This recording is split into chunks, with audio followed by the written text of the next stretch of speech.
All right, guys, welcome to our week 5 lecture. You guys are doing a great job. Your first assignments were very, very good. I look forward to seeing your second assignments.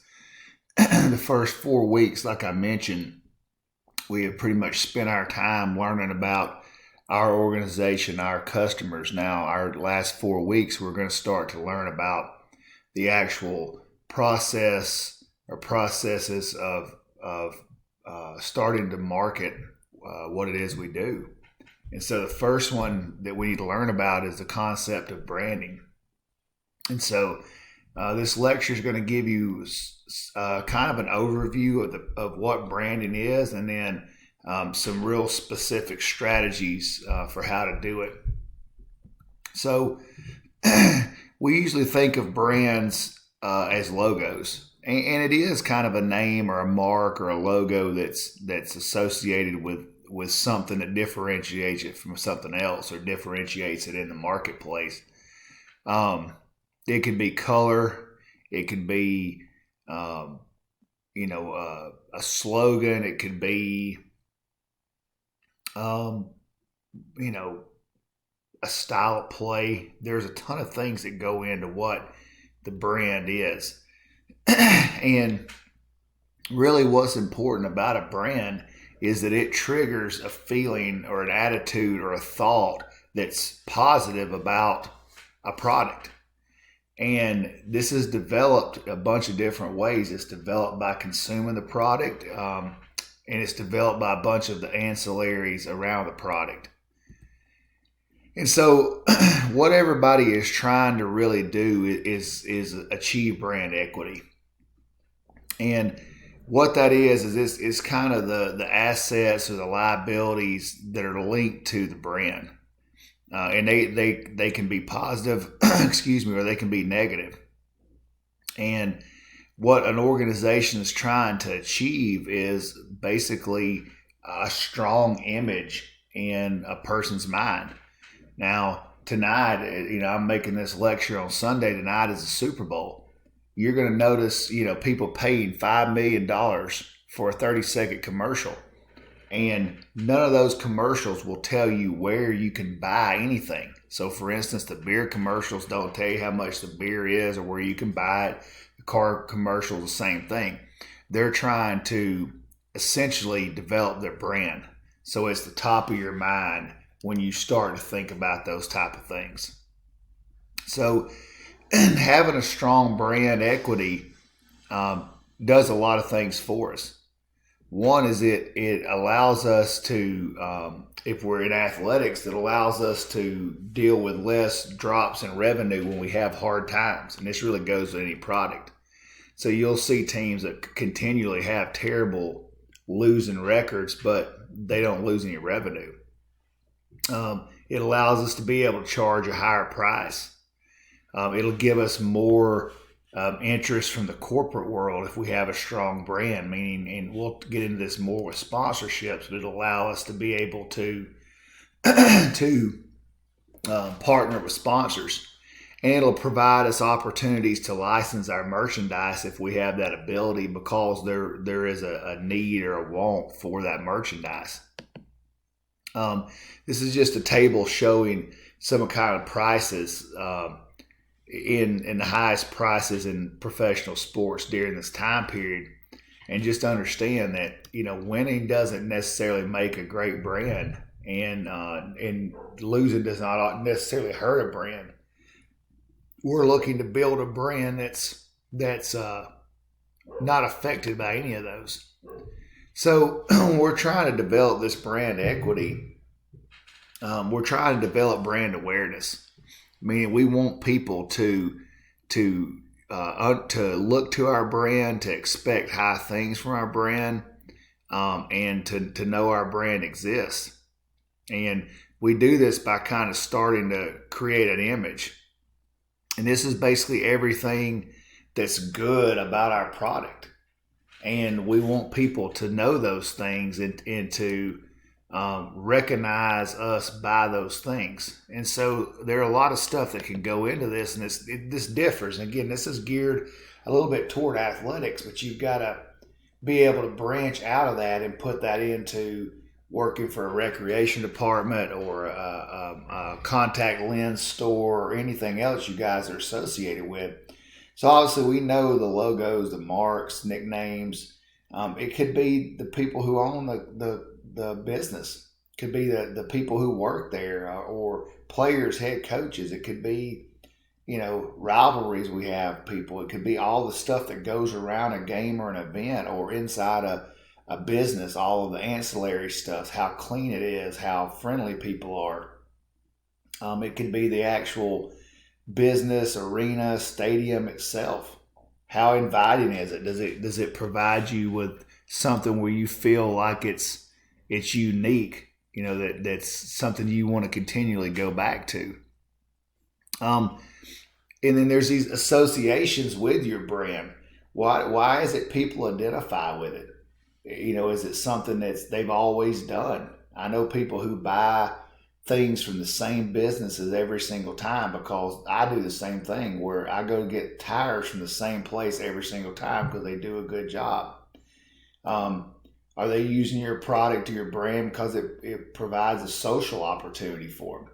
An opportunity for them to socialize with people. Maybe they identify with your product by its location within its city. Okay. If it's a team, maybe it's an identification of that team or identifying with that team. So there's a lot of stuff that goes into this, to this brand development. And then obviously there are other parts of sport where this branding comes in important too. Obviously sponsors, it's huge. Their sponsors are trying to associate with strong sports brands because they're hoping to get that same loyalty as they get with sports fans. Athletes are brands. Athletes have to learn how to brand themselves. They have to learn how to brand themselves, I think, starting in college. And then you have, sports organizations or agencies, and then even health clubs, which some of you guys are associated with or want to be associated with. And so you have to understand that sponsors, they're trying to, like I said, they're trying to associate with strong brands. The reason that you see people continually advertise on sponsorships with NASCAR by putting logos on cars is because research has said that group of fans are very loyal to those sponsors. Athletes have to start to develop a brand if they want to make money. And they can be negative or positive based on their play in the game, on the court, on the mat, whatever it is, and how they live their life off the mat. If they're trying to get corporate endorsements, it matters. There's this whole group of agencies that are also trying to deal with branding, and these are people who are trying to help players and people in business represent themselves and try to develop their brand. Essentially, this is what you're doing for your organization in this class.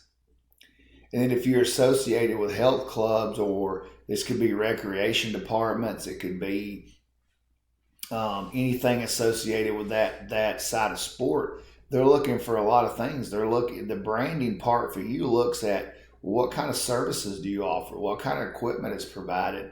How's your staff? How nice are they? What's the facility like? How much does it cost? What kind of amenities do I get? How busy is it? All those things go into how your brand is perceived if you're in a health club or a gym or a fitness facility. So we're going to switch gears and provide some kind of concrete things you can do to build your brand. Now, I based this off this book by Jeremy Darlow called Brands Win Championships. I highly recommend that you read this book. He just released another one that's called Athletes Are Brands Too. I haven't read it yet, but I will soon. But what I'm going to recommend is coming for this. Now, this is geared toward athletics. But if you're not working in athletics or you're not working for a sport team, It doesn't matter. The same concepts apply. So the first step to building a brand is understanding your reputation. Okay, your reputation is your foundation. Okay, and we already talked about we're trying to build brand equity, and that's basically the strength of our brand times or multiplied by the number of people who are aware of our brand. And so this kind of a neat little thing on the life cycle of an athletic program, starting with perception at the top. Perception improves recruiting. You get better recruits because of your perception, which leads to winning, which leads to more money, which leads to better perception. So some questions to ask yourself about your brand, and this is something involved in the discussion this week. How do you take some of the small successes you have and turn them into long-term successes? How can you, if you have a good brand or a solid program or product, how do you make it elite? If you've got a low-level product or a low-level brand, how do you move that up? And then how do you improve your reach? So if you have a successful product, how do you get more people to become aware of it? These are the questions we have to answer. And these are just some charts that you can kind of look at. One of the things I want to point to down at the bottom is understand that how you go about dealing with things is a lot dependent on the status of your product. So if you're a local type of product, then you're going to do more grassroots type of branding because you have less money to deal with. And so we have to start by, figuring out what our reputation, what our perception of people. And then we have to start to write our stories and understand a brand is just a story. So the best way to do this is to kind of go undercover. And what I mean by that is figure out what other people are saying about you. Look in the mirror. Okay. Talk to your rivals, talk to former players, coaches, look at your traditions, and then put pen to paper about what you do that's unique. We don't want to be a liar about this. It has to be simple. Okay, you've got a short time to make this kind of stuff stick and understand that your name recognition is huge. Okay, you want to make it relevant. Okay, so people understand it, and you want to know who actually wants to know about you. And so these are just some kind of examples or some things to think about. Obviously, Apple and Mac, as they built a whole branding process on the idea that PCs are for nerds. Okay, Muhammad Ali built his whole brand around he's being the greatest boxer of all time. The example between Oregon football and Duke basketball. Oregon has built itself on being kind of a program of the future.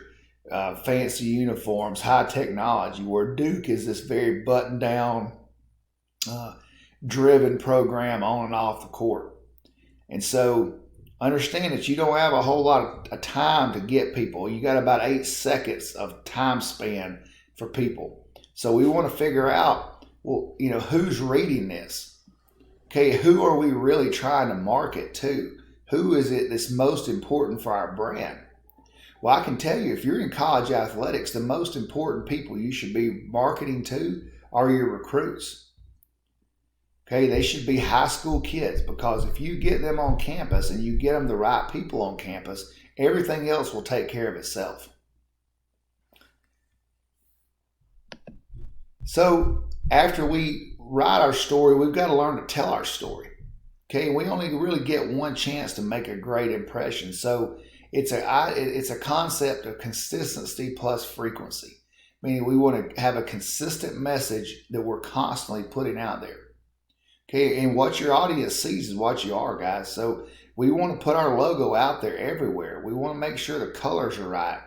We want to have a simple tagline or motto that people can understand quickly and that helps tell our story of what we're doing. Does it explain what makes our brand special? And everyone in your organization has to know your story, and they have to be able to tell it. You've got to live your own story out. You've got to partner with local media to help you tell your story. Those people are just looking for stuff to write about. Give them something to write about. We want to use social media, which we will talk about next week, to get out our story, words, videos, pictures. We also want to do things right in the community, which we want to partner with people. We want to do community service. Other things we want to have, again, logos need to be everywhere. Get your alumni involved, okay, or people who have already used your product that can rave about it. Partner with local businesses. And then we want to start creating kind of these magic moments. And we got to be nimble enough to capitalize when something good happens. And so if it's athletics, we want to try to fill the stands up through promotions, which we'll talk about.